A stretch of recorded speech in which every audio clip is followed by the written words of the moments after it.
नमस्कार, जय भोले। मैं नितिन हूँ। ये है चाचा के फैक्ट्स, कहानियाँ सुनाता हूँ। आज की कहानी मुरादाबाद से है। हमारे को भेजी है अभिलाष और कविता जी ने। इनका ये कहना है कि हम जब घर से बाहर निकले थे तो ये मानिए कि सिर्फ लड्डू गोपाल थे हमारे पास, उनके अलावा कुछ नहीं। धक्के देकर इनको घर से निकाल दिया गया था। वाद विवाद हुआ था और कहते हैं कि अभिलाष और कविता ने ये भी कह सकते हैं कि प्रेम विवाह किया था, जिसको मंजूरी घर से, परिवार से अच्छे तरीके से नहीं मिली। तो धीरे धीरे करके सिचुएशन थोड़ी सी वियर्ड होती जा रही थी, बातचीत ख़राब होती जा रही थी, एक दूसरे पर इल्ज़ाम लगने शुरू हो गए थे।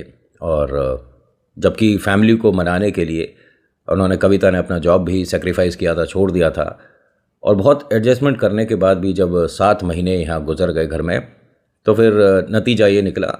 अभिलाष ने भी कह दिया कि ठीक है, फिर हम चले जाते हैं। अभिलाष के मम्मी पापा नहीं, और कुछ समय पहले वो इनका साथ छोड़ गए थे, ईश्वर के पास चले गए थे। तो घर में इनकी पूछ रखने वाला कोई था नहीं। मतलब कहाँ से आए हो, क्या कर रहे हो। इनको घर से बस किसी भी तरह से चाचा ताऊ बाहर करना चाहते थे। एक जॉइंट फैमिली में थे। मेहनत इनके पिता ने बहुत करी थी, फैक्ट्री खड़ी करी थी और एक अच्छे मुकाम पर लाए थे परिवार को। इनके पिता, ये मानिए कि घर में मंझले बेटे थे। इनके एक ताऊ हैं, 2 चाचा हैं और 2 बुआ भी थीं। खैर, इन सबको मैं फैमिली में अभी इंट्रोड्यूस नहीं करूँगा। सिर्फ एक मेन किरदार को ध्यान रखिएगा, जो इनके ताऊ और ताई थे। कहते हैं कि नितिन भाई, हमने कभी भूत प्रेत आत्मा नहीं देखे, लेकिन अगर होंगे तो मेरे जो ताऊ और ताई है ना, उनसे कम डरावने होंगे। इंसान के शक्ल में राक्षस देखे हैं मैंने। मेरी वाइफ से इतनी बदतमीजियाँ हुई हैं घर में, तो बस एकमात्र कारण यही था घर छोड़ने का, कि हमें सेल्फ रिस्पेक्ट चाहिए था। और वहाँ मेरे मम्मा पापा जब तक थे तब तक वो घर था। दादी दादा जब तक थे वो घर था।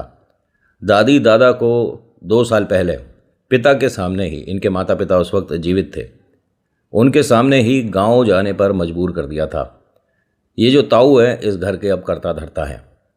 इनको जब घर से बाहर निकाल रहे थे, ये उस वक्त की बात से मैं आपको शुरू कर रहा हूँ चीज़। बीच में बहुत बार इनके साथ ना बदतमीजियाँ हुई। वो यहाँ पर अभी नहीं बोल रहा, ठीक है। एक काम करते हैं, अभी फ़िलहाल चैनल का इंट्रो, उसके बाद आकर बताता हूँ कि इनकी कहानी में ऐसा क्या बड़ा परिवर्तन हुआ, जो कि ताऊ चाचा आजकल इन्हें हर रोज़ फ़ोन करके पूछते हैं, क्या हाल चाल बेटा, सब कुछ ठीक है, और कोई परेशानी हो तो हमें बताना। ऐसा क्या हो गया जो ताऊ और चाचा के और पूरे परिवार के, ख़ानदान के कह लो, तेवर बदल गए। अभी इंट्रो फिर शुरू करता हूँ। जय भोले।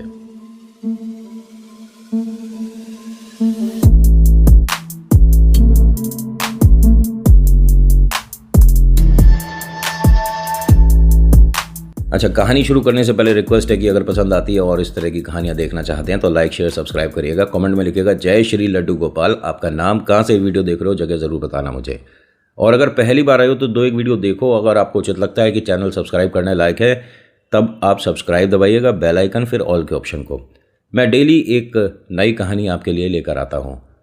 होता क्या है, जैसा आपको पता है कि ये कहानी मुरादाबाद से है, ठीक है। एक ऐसा परिवार जो कि जॉइंट फैमिली और बहुत अच्छे से रह रहा था, घर में सब कुछ एकदम ठीक चल रहा था, लेकिन एक घर में कोई ना कोई सदस्य ऐसा ज़रूर होता है जिसका ऑरा ऐसा होता है, जिसकी वजह से आपको अच्छा महसूस होता है, आप लकी अपने आप को महसूस करते हो। घर में रोग कष्ट कम होते हैं, जो मुनाफा है वो अच्छा होता है। ये बात सच है। वैसे आपको भी पता होगा कि दुकान गल्ला मालिक पहचानती है। ये वाली बात सुनी है आपने? अगर नहीं तो एक विस्तार से कहानी बताऊंगा। अगर आप दुकानदार हैं, कोई व्यापार करते हैं, चाहे छोटा सा आपका दुकान हो, बड़ा सा शोरूम हो, कोई फ़र्क नहीं पड़ेगा। लेकिन अगर आप मुझे मैसेज करते हैं कि नितिन हमारा दुकान वाला कहानी एक बार सुना दो, आपकी दुकान में बहुत सारे चेंजेस आने शुरू हो जाएंगे। इनफैक्ट अगर कोई कुछ करके जा रहा होगा ना, वो भी असर नहीं करेगा। बताना, उसके लिए आप मुझे मैसेज करना, क्योंकि हर कोई आदमी व्यापार तो नहीं कर रहा है ना, तो क्या पता लोगों को पसंद ना आए। और मैंने देखा है, जब मैं भूत प्रेत आत्मा की कहानी सुनाता हूँ तो लोग उसे शेयर करते हैं, लाइक करते हैं, कमेंट करते हैं। लेकिन अब ईश्वर वाली कर रहा हूँ ना, तो कोई से शेयर ज़्यादा करेगा नहीं। खैर, मेरा काम है जिसकी कहानी आई उसे अच्छे से सुनानी है, बाकी सभी को उससे कुछ सीखने को मिलेगा। अभिलाष और कविता इस घर में इस उम्मीद से रह रहे थे कि अपना ही तो है और सब लोग प्यारे हैं, सब अपने हैं। लेकिन देखिए, कभी कभी राक्षस के सींग दिख जाते हैं, कभी कभी नहीं दिखते। और ये भी कह सकते हैं कभी कभी राक्षस प्रवृत्ति के इंसान हमें जल्दी लाइफ में मिल जाते हैं, तो उससे हमें बचकर कैसे आगे निकलना है या उन्हें इग्नोर कैसे करना है जल्दी सीख जाते हैं। इनके घर में हर दूसरे दिन दिक्कतें चल रही थी। जो इनकी ताई हैं और ताऊ हैं, सारी परेशानी की जड़ यही है। जब इनके माता पिता जिंदा थे ना अभिलाष के, वो भी कष्ट में ही थे इन लोगों की वजह से। आए दिन ताने और आए दिन अपना फ़ायदा निकालना। इनके मतलब कितने एहसान हैं अभिलाष के माता पिता के, आप मतलब मैं बताना शुरू करूँगा ना तो आप गिनते गिनते थक जाओगे। ये जब कह सकते हैं शादी करके आई थी अभिलाष की मम्मा, उस वक्त से नौकरानी बनी हुई थी, ठीक है। चाहे ताऊ ताई जो हैं, भैया भाभी हैं, उनकी केयर करनी हो, या जो छोटा है, ठीक है, उसे भी पढ़ा लिखा कर बड़ा इंसान बनाना है, उनके लिए वो माँ का काम कर रही थी। लेकिन जब वो गुजर गई तो उसके बाद से मतलब गुजरने से पहले ही उन्हें तो नौच खाने को तैयार थे ये जो ताई और ताऊ थे। अभिलाष पसंद क्यों नहीं था? क्योंकि वो जवाब देने जानता था, और ऐसे इंसान लोगों को अक्सर कम पसंद आते हैं। ये मुंह में दही जमा कर बैठ जाने का ज़माना नहीं है।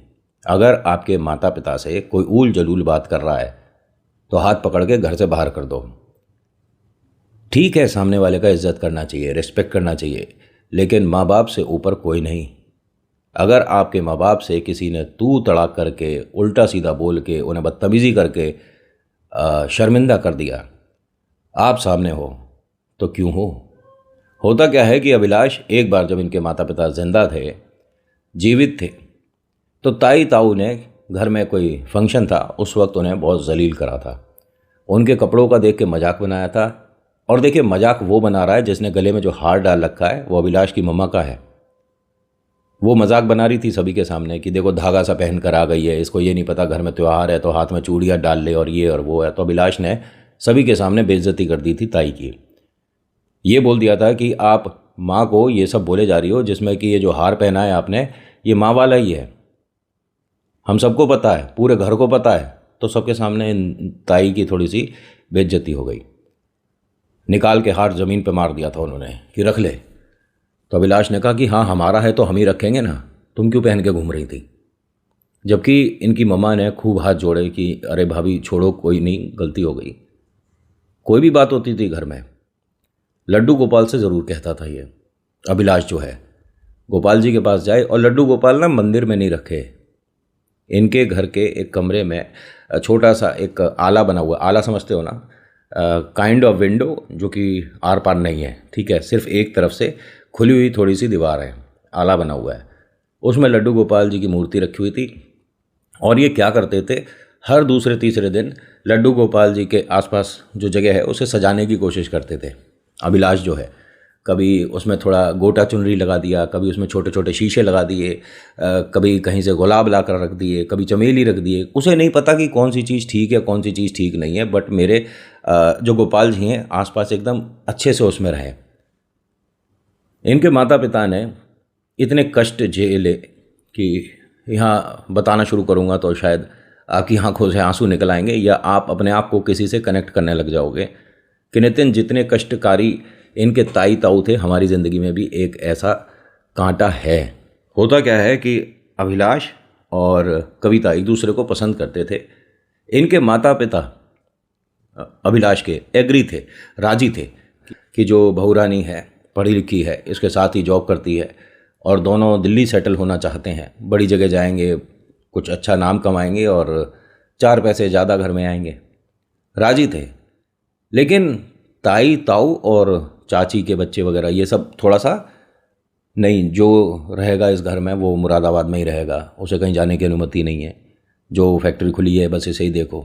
वो हर बार कहता था कि फैक्ट्री जिस चीज़ की है जो है उसमें मेरा थोड़ा सा सोच समझ कम है, मैंने इंजीनियरिंग जो करी है वो किसी और क्षेत्र में करी है, मुझे और कविता को एक अलग नॉलेज है, हम दोनों शादी करके एक अच्छा व्यापार, एक अच्छा अपना एम्पायर सेट कर सकते हैं। थोड़ा वक्त लगेगा लेकिन 10 लोगों के साथ मिलकर हम कहीं ना कहीं पहुंच सकते हैं। घर वालों ने इसकी बात मानी नहीं। इसने घर पे जाके पहले तो अपने माता पिता से कही, फिर लड्डू गोपाल जी से कही। अभिलाष का ये कहना है कि मैंने सपने में अपना विवाह देखा है, और ये लकी या अनलकी होता है आपको पता ही होगा। अपनी शादी देखना, फेरे हो रहे हैं, आप मंडप पे बैठे हो, ये सब कुछ अगर दिखता है तो सुबह उठ के खाली पेट एक गिलास पानी पीने के बाद अपनी नज़र उतरवा लेना, विस्तार से नहीं। फिर मेरे को लोग कहते हैं कि कहानी से भटक कर तू इधर उधर चला जाता है। मैं कहानी पर ही रहूँगा, कुछ इधर उधर की बातें नहीं। और जो कभी ऐसा कुछ उपाय बताना होगा तो शॉर्ट्स वगैरह मैं ले आऊँगा, वो आप देख लेना। होता क्या है कि इसने अपने माता पिता से कहा, माँ पिता ने दोनों ने कहा कि हम राज़ी हैं, कविता अच्छी गुड़िया है, अच्छी लड़की है, पढ़ी लिखी है, सुलझी हुई है, और तुम दोनों शादी करके खुश रहोगे, क्योंकि एक ही मानसिकता के हो, दोनों मेंटेलिटी अच्छी है। लेकिन घर में बाकी कोई राज़ी नहीं था। उसकी एक आध वजह यह भी थी कि इन लोगों को ना घर में एक दूसरी नौकरानी की ज़रूरत थी। पहली पता है ना कौन? अभिलाष की मम्मा। जो ताई जी ताऊ जी हैं उनके लिए नौकरानी कौन? अभिलाष की मम्मी। तो अब दूसरी भी नौकरानी होनी चाहिए जो कि ताई ताऊ के बच्चों की अब केयर करेगी आगे चल के। नौकरानी ऐसे मतलब प्रथा है ना, नौकर के बाद फिर नौकर, फिर नौकर, ऐसे। लेकिन मम्मी पापा ने मना कर दिया। मम्मी पापा ने कहा कि अभिलाष और कविता की शादी होगी तो ये दोनों यहाँ नहीं रहेंगे। ये बात बड़ी अजीब है, ताई ताऊ के सामने इनके मम्मी पापा की ज़ुबान कैसे निकल रही है? मतलब यहाँ नहीं रहेंगे तो कहाँ रहेंगे? तो अभिलाष के पिता ने कहा कि हमने कुछ पैसे जो जोड़े हैं, हम उससे दिल्ली में और दिल्ली के आसपास के क्षेत्र में एक चलन है अपार्टमेंट का, उसमें एक मकान लेंगे और दोनों वहाँ रहेंगे। अभिलाष और कविता मना कर रहे थे कि नहीं, हम आपके साथ ही रहेंगे। और उन्होंने कहा कि बेटा यहाँ पे रहोगे तो वो जैसा हमारा हाल है ना, ऐसा ही तुम्हारा भी होता रहेगा। लाइफ में आगे नहीं बढ़ पाओगे, तुम्हारे पैरों में बेड़ियाँ डालकर घर में खींच दिया जाएगा। तो उनका तो ये मन था। लेकिन ईश्वर को न जाने क्या मंजूर था, 1 महीने के भीतर ही दोनों गुजर गए। पहले सिर पे से पिता का हाथ हटा, फिर माँ। अभिलाष को समझ नहीं आ रहा था, जिंदगी में कुछ बचा ही नहीं है। घर जिनकी वजह से था अब वो नहीं, तो घर किस काम का? मुझे मतलब ही नहीं इससे। घर में कौन क्या बोल रहा है ये सुनता ही नहीं था। ये बस अपना नौकरी पे जा रहा है, नौकरी पे आ रहा है। और जो इसका अच्छा समय बीतता था, बस वो ऑफिस में जब कविता को देखता था, अपने बात करता था, इसकी आंखों के आंसू ना अब ऑफिस में भी दिखने लग गए थे। ऑफिस में इसके सीनियर इसे साफ बोल चुके थे कि बेटा यहाँ से शिफ्ट होकर दिल्ली निकल जाओ, मैं दिल्ली वाली ब्रांच में तुम्हारे को, क्योंकि यहाँ तुम हमेशा उदास ही दिखते हो। तो उसने कहा चेहरे पे मुस्कुराहट किसी वजह से आती है, मेरी ज़िंदगी में वो कोई वजह है नहीं। तो उन्होंने कहा ऐसा कैसे हो जाएगा? हम एक बार तेरे घर आए थे, तूने हमें अपने कमरे में गोपाल जी दिखाए थे, वजह नहीं है वो?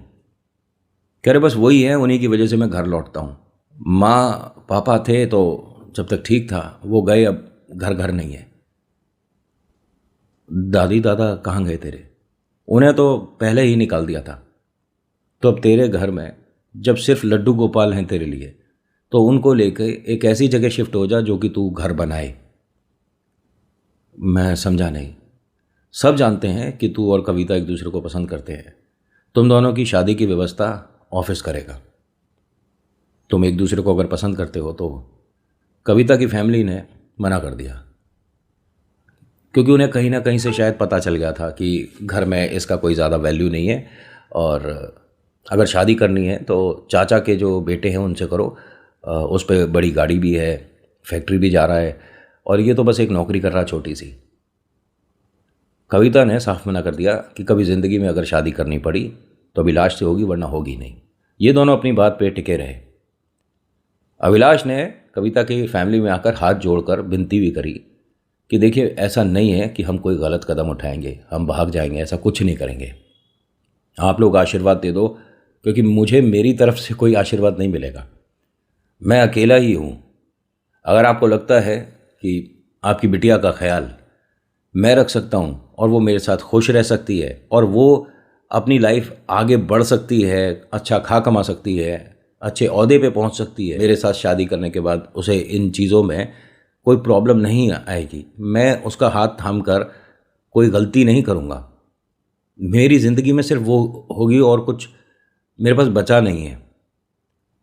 हम दोनों मिलकर एक अच्छा घर बनाएंगे, बहुत कुछ। लेकिन उन्होंने मना कर दिया कि देखिए वो होता है ना गिफ्ट देना और ये वो, इनकी मम्मी ने, कविता की मम्मी ने क्या बोला कि अपने चाचा के बेटे से रिश्ता तय करा दे, एक मोटरसाइकिल तू ले लियो। आप समझ रहे हो?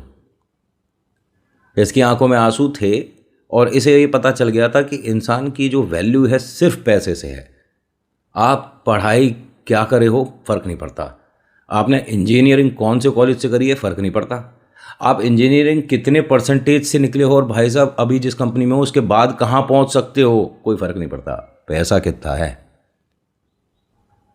कविता के घर वालों को प्रॉब्लम पता है क्या थी कि जिस ऑफिस में ये काम कर रहा है उसी में मेरी बेटी काम कर रही है, ज़्यादा 5,000 ये कमा रहा है, 6,000 वो कमा रही है, तो क्या ही होगा। वो फैक्ट्री चला रहा है, बड़ी गाड़ी है और बड़ा घर है, कम से कम रहने की जगह तो है। इसके अलावा इसके घर में ही कोई मान सम्मान नहीं है। इसे मना कर दिया गया कि अगर शादी करानी है तो अपने चाचा के बेटे से शादी करा दियो और एक मोटरसाइकिल वगैरह तुझे दिलवा देंगे। कविता ने कह दिया कि अगर आपने किसी और को मेरी लाइफ में इंट्रोड्यूस भी कराना चाहा तो समझना कि आपकी एक बिटिया कम हो गई। घर वालों को ये गीदड़ भभकी लग रही थी, उसने कुछ करके भी दिखा दिया था।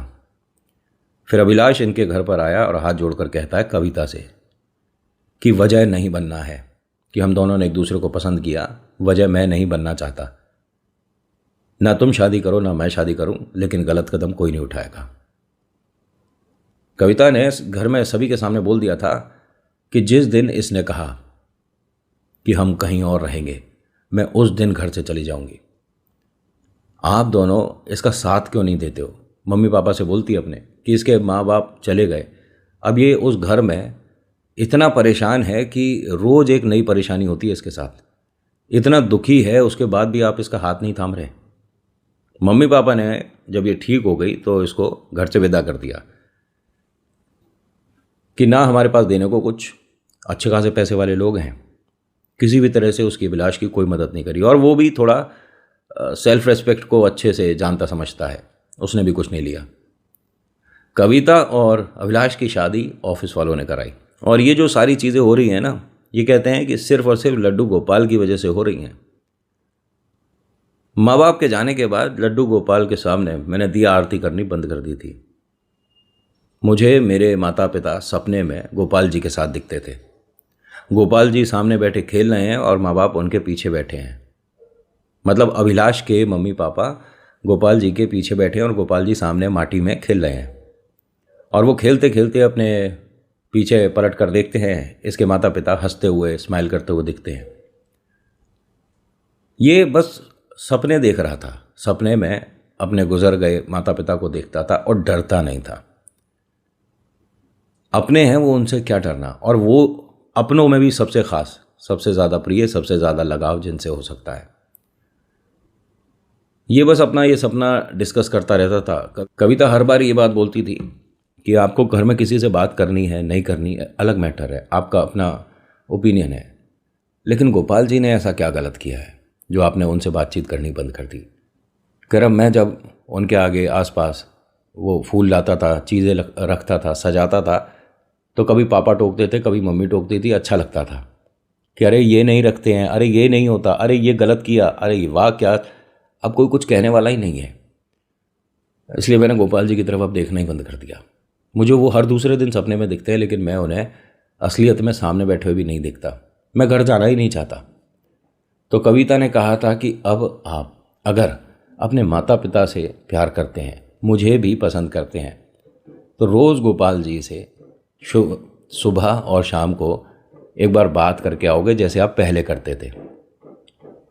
इसने करना शुरू करा, चीज़ें थोड़ी थोड़ी संभलनी शुरू हुई। और ऐसा नहीं कि ताऊ ताई और चाचा इन सब का, जितने भी लोग ये बेकार से थे इनकी ज़िंदगी में, उनका माइंडसेट चेंज हो गया, ऐसा कुछ नहीं हुआ। वो बदतमीज़ कल भी थे, बदतमीज़ अब भी थे, ठीक है। उनकी लाइफ में सबसे बड़ा काम है कि अभिलाष के माँ बाप को जिस तरह से जलील किया गया, अभिलाष और उसकी होने वाली घरवाली को भी ऐसे ही जलील करना है। नौकरानी चाहिए, बस आ जाए कोई भी हो, क्या फ़र्क पड़ता है। लेकिन ये जो कविता है ना, थोड़ा जवाब देना जानती थी, इसलिए ताई जी ताऊ जी उसको घर में नहीं आना चाहिए ऐसा सोचते थे। लेकिन इसने जब से गोपाल जी की पूजा पाठ थोड़ी बहुत जोत आरती करनी शुरू करी तो लाइफ में चेंज आने शुरू हुए। इनके ऑफिस में सबको पता चल चुका था कि कोई इनका ऊपर है नहीं। कहते हैं कि मेरी उतनी तनख्वाह बनती नहीं जितनी ऑफिस से मुझे देनी शुरू कर दी। मुझे नहीं समझ आता कि ऐसा मैंने क्या अचीव कर लिया, ऐसा कोई मैंने बड़ा टारगेट भी अचीव नहीं करा, लेकिन ऑफिस वालों ने 3 गुना पैसे मेरे बॉस ने ज़बरदस्ती मुझे 5 महीने तक दिए। और उन्होंने सोच रखा था सभी ने कि 5 महीने बाद इसकी शादी की व्यवस्था हम कराएंगे, और ऐसा हुआ। इन दोनों की शादी की बात ऑफिस वालों ने ही करी। कृतिका के घर वालों ने कह दिया कि जी हमारे पास लगाने को 1 रुपया नहीं है, आप इसकी तरफ से बड़ा भाई बनकर आए हो, अच्छा लगा हमें, लेकिन शादी के बाद क्या, कहाँ रहेगा, क्या होगा। तो उन्होंने कहा आपको पता नहीं है, इसने ऑफिस में सबसे अच्छा काम किया है, तो ऑफिस की तरफ से इसे एक दिल्ली में घर मिल रहा है। हाँ, तो ऑफिस से निकलेगा घर निकल जाएगा, है ना। उन्होंने कहा नहीं नहीं, वो इसके सैलरी से पैसे कटते रहेंगे, और इसने काफ़ी अपनी सेविंग वगैरह भी कर रखी है, मुझे एक दिन बता रहा था। उन्होंने कहा देखो जी, ना हमें आपके घर से मतलब, ना इसकी शादी से मतलब।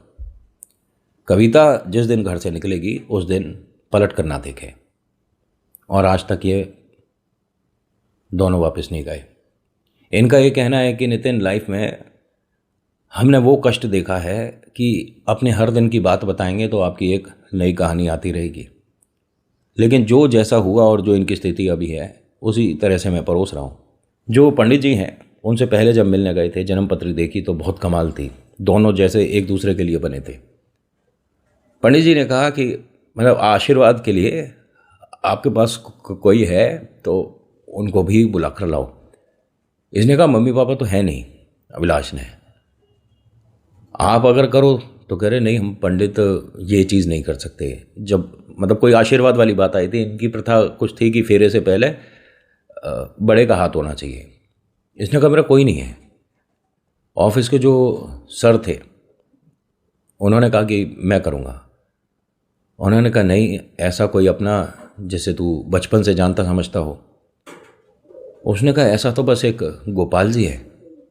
उन्होंने कहा कौन गोपाल, आपके बड़े भाई हैं, कौन है। उसने कहा नहीं, घर में तो सबसे बड़ा मैं ही हूँ, मेरी 2 छोटी बहनें हैं, उनकी ब्याह शादी अच्छे समय पे हो गई, माता पिता ने अपने सामने सही करा दिया, लेकिन मैं उनसे कोई मदद नहीं मांग सकता। जीजा जी को बुलवाऊंगा, वो हाथ रख देंगे सिर पर। उन्होंने कहा नहीं बेटा, गोपाल कौन है ये बताइए। कह रहे लड्डू गोपाल के बारे में बात कर रहा हूँ। पंडित जी ने एकदम हाथ जोड़ा कि अगर गोपाल जी को मानते हो तो आपको बिल्कुल भी परेशान होने की ज़रूरत नहीं है, और किसी और की अब ज़रूरत भी नहीं। गोपाल जी के लिए एक आसन जितने पे तुम बैठोगे उतना ऊंचा चाहिए। इसने चीज़ अच्छे से समझी।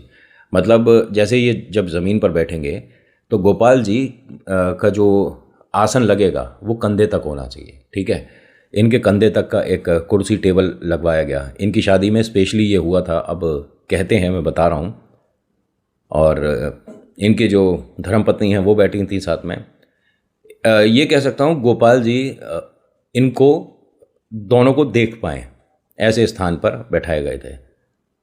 पंडित जी का ये कहना है कि जिस तरीके से अच्छे से फेरे होते हैं, पूजा मंत्र होता है, इससे बेहतरीन हो ही नहीं सकता। ये जिस चीज़ की कल्पना कर रहे थे कि अरे यहाँ पर मखाने होने चाहिए थे, रह गए, कोई कटोरी में मखाने रख गया, पंडित जी इसकी आवश्यकता पड़ेगी। इन दोनों के घर से एक आदमी नहीं बैठा यहाँ, कोई मदद के लिए नहीं है। जो बहनें हैं वो आना चाहती थी, लेकिन उनमें से एक के हस्बैंड फ़ौज में थे तो फैमिली से परमिशन नहीं मिला, और दूसरी दीदी प्रेग्नेंट थी। बस वो आशीर्वाद ही दे पाई और कह रही मुझे बहुत अफसोस है भैया कि मैं ब्याह में नहीं आ पा रही। उन्होंने कहा बेटा कोई बात नहीं, शादी के बाद मिल लेंगे, लेकिन आना ज़रूर।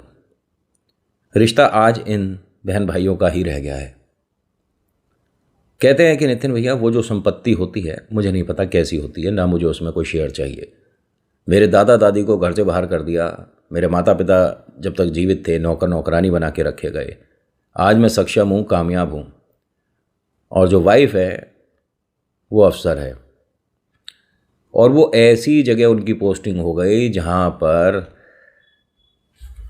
इनके चाचा ताऊ का भी काम था। एक बार छापा डला तो ताला लग गया था, और वो सुनने में आया कि कोई कविता करके अफसर आई है, उसने ये इनके घर आए थे मिठाई का डिब्बा लेके शादी की बधाई देने। शादी की बधाई 9 साल बाद देने आए थे, लेकिन कविता ने मना कर दिया। खैर उनके तो गेट पे ही रोक दिया गया था उन्हें कि आप ऐसे नहीं मिल सकते, अपॉइंटमेंट लेकर आओ। कविता को जैसे तैसे करके उन लोगों ने रीच किया और उसके सामने आकर हाथ जोड़ा कि बेटा बड़ों से कोई नाराज़ होते हैं। उन्होंने कहा जी आपको जो बात करनी है आप मेरे पति के घर से है उनसे बात करिएगा, मैं नहीं करूँगी। इनके पति को भी मतलब अभिलाष को भी बोला गया कि अपने घरवाली को समझा, ये घर परिवार वाली बात है भाई, मतलब हमारी तरफ ही उसे क्या परेशानी हो रही है, उसने हमारी फैक्ट्री और चीज़ों पर कैसे अपनी नज़र कह रहे थी। देखिए ये जो सरकारी मामला है इसमें मैं नहीं आ सकता, मैं तो एक छोटा मोटा सा व्यापारी हूँ, अलग काम है मेरा, तो आप मेरे से दोबारा मिलना भी नहीं। कविता ये कह रही थी कि मैंने कोई गुस्से में ये काम नहीं किया है।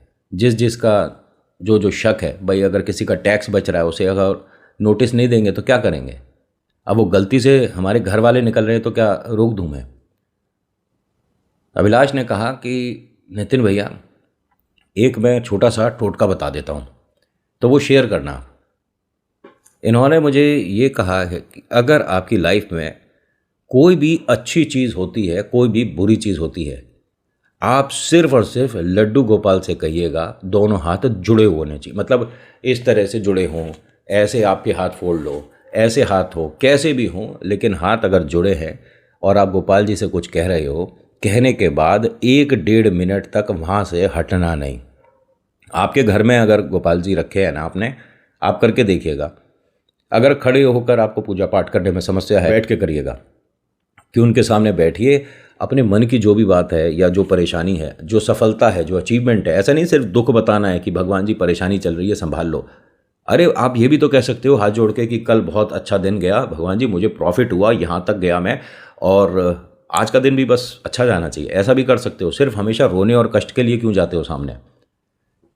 खैर आपकी ज़िंदगी में जो भी आपने अचीव किया, जो आपको कल अच्छा महसूस हुआ, जो आपको आज उम्मीद है, या आपको कोई आने वाला समय में परेशानी दिख रहा है, तो वो सारी बातें ना गोपाल जी से कहो, लेकिन कहने के बाद वहाँ से एकदम हटो मत। और जब भी आप पूजा पाठ प्रार्थना कर लेते हो उसके बाद 1-1.5 मिनट के अंदर पानी पी लेना, मतलब पानी बैठ कर ही पीना है ऑफ कोर्स। और इन्होंने कहा कि ये टोटका लोग करके देखें, 100% बात सटीक एकदम गोपाल जी तक जाती है। और जो फाइल आपकी गोपाल जी के सामने चली गई और गोपाल जी की नज़र में आ गई, उसमें मुनाफा आपका ही होने वाला है।